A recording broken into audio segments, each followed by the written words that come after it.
Is John Lynch on the hot seat? Let's talk about it now on King's Corner.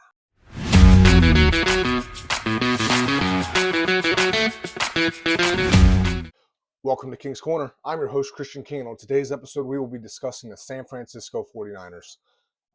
So I know tonight's Game 3 of the NBA Finals, and I am ecstatic for it. But instead of doing game predictions for each game, I think I'm going to start just breaking down what I see from the game and giving more of an analysis after the game. So you guys will be getting my reactions to Game 3 tomorrow's podcast. But today's podcast, I wanted to discuss the San Francisco 49ers. So this past week, the Niners decided that they're not going to be doing mandatory minicamps this year because they had 100% attendance at OTAs or voluntary workouts. Newsflash, they did not have 100% OTAs. Brandon Ayuk was there. And the entire reason that they are canceling OTAs, or not OTAs, mandatory minicamps, is because Brandon Ayuk will not have the opportunity to show up, which means they don't have to fine him or cut him and speed up the process. And there's a reason I wanted to discuss this. The biggest reason I wanted to discuss this is not how you handle business in the NFL.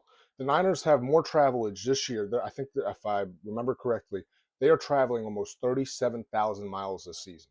That's most in the NFL, and they're going to waste time by having off in mandatory minicamps.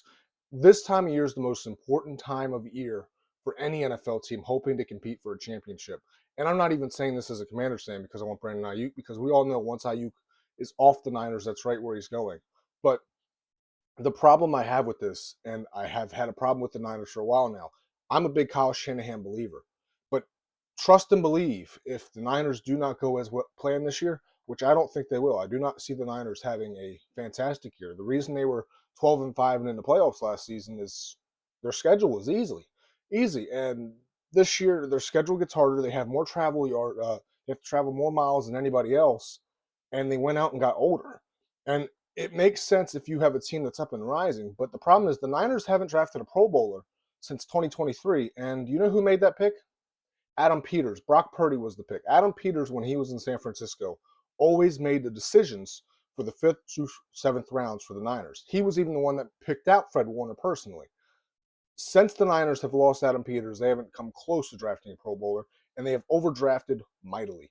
Since Adam Peters has become general manager of the Washington Commanders, you could argue they've been one of the best drafting teams in all of football. The Niners have not been good at drafting in a long time. And honestly, I can kind of see a situation, and I'm going to predict it. If the Niners don't do good, John Lynch is gone.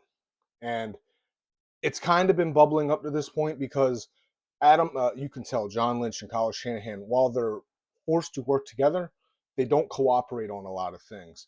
Look at the press conference this year. When it got to press conference and they asked, "Hey Shanahan, what'd you think of the pick?" His face said it all. Like Lynch was ecstatic. Shanahan was like, "What are we doing?" Because the guy they took at 33rd overall wasn't supposed to go until beginning of the 3rd round, late 2nd round. You don't get anywhere in this business trying to hold down your opponents. I mean, this is the big reason I'm starting to be out on the Ravens GM. Look what he did with the Max Crosby trade. You do not agree to something in the NFL and then back out of it. And I'm not saying that's what happened here with the Niners, because it's not. But you always do right by other organizations because it can come back to bite you. And I would understand if the Commanders or Washington or whatever you want to call them screwed them over in the past, but that's not true. They gave them an all-pro left tackle back in 2020 for nickels on a dime. If you don't cooperate with other organizations, it makes it very unlikely that they want to trade with you. And look at the way the Niners are being ran right now. They're very old, don't have a lot of up-and-coming rising superstars. The only way they're going to get better is through drafts, or not, I'm sorry, free agency or trades right now, and that's because they can't draft. And if they don't fix their drafting problem, Kyle Shanahan will be out of San Francisco in the next 5 years. I, for one, think I already have my perfect comparison for Kyle Shanahan. He will be my generation's Andy Reid. You know what you're saying? Andy Reid's already established. He's still coaching right now. No. What I mean by that is Andy Reid, before he got to Kansas City, was known as something completely different than what he is now. When he got to Kansas City, he was known as being able to get you almost there, but not being able to get you over the hump. I believe Kyle Shanahan is in that same boat, but he's a little bit better. I mean, look what he's brought to Super Bowls. Jimmy Garoppolo and Brock Purdy. Say what you want. I think Brock Purdy's a good quarterback. I do not think he's a great quarterback. I think Shanahan elevates him immensely. Look what he did with Mac Jones this past season. Everybody thought Mac Jones was a bust, even though all it showed me was if Mac Jones was properly drafted where he was supposed to in 2021 and the media didn't get into John Lynch's head, the Niners would be in a totally different place right now. Remember, in 2021, the Niners wanted Mac Jones. Once it leaked to the media that they wanted Mac Jones, there was an uproar because they didn't think Mac Jones should go top 10. And as of right now, you can say that's correct. But Trey Lance isn't that good. Justin Fields isn't that good. I will always say 2021 is one of the most overrated draft classes in my lifetime for quarterbacks. It was supposed to be a generational, but it wasn't. I mean, the Niners they should have just took Mac Jones. And I mean, look at their drafts. They haven't drafted. If you take Brock Purdy aside, that's a 7th round pick we're talking about. They haven't drafted a Pro Bowl in the top 2 rounds since 2020, the pandemic, and Brandon Ayuk, and he's trying to leave. The Niners are not in a healthy system right now in their organization. And another reason I'm very against them taking time off is the Rams just got Myles Garrett. They're training, they're getting better.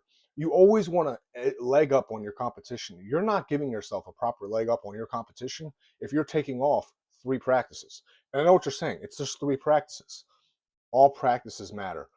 I don't care what Allen Iverson says. It's just practice. It's not. Practice is the most important thing in football and every other sport. Football is the only sport where you practice more than you play. And it's instrumental that the 49ers have this mandatory minicamp, and they're not because they want to keep a leg up on the Brandon Ayuk situation. Now, according to rumors, on social media, so take it with a very big grain of salt. But there's a chance they might be releasing him soon, which even then, I still don't believe why they would not be doing mini camps. I don't agree with it. But please give me your reactions. What do you think of the 49ers situation coming up this season? And please subscribe. And until tomorrow, I'll see you guys later.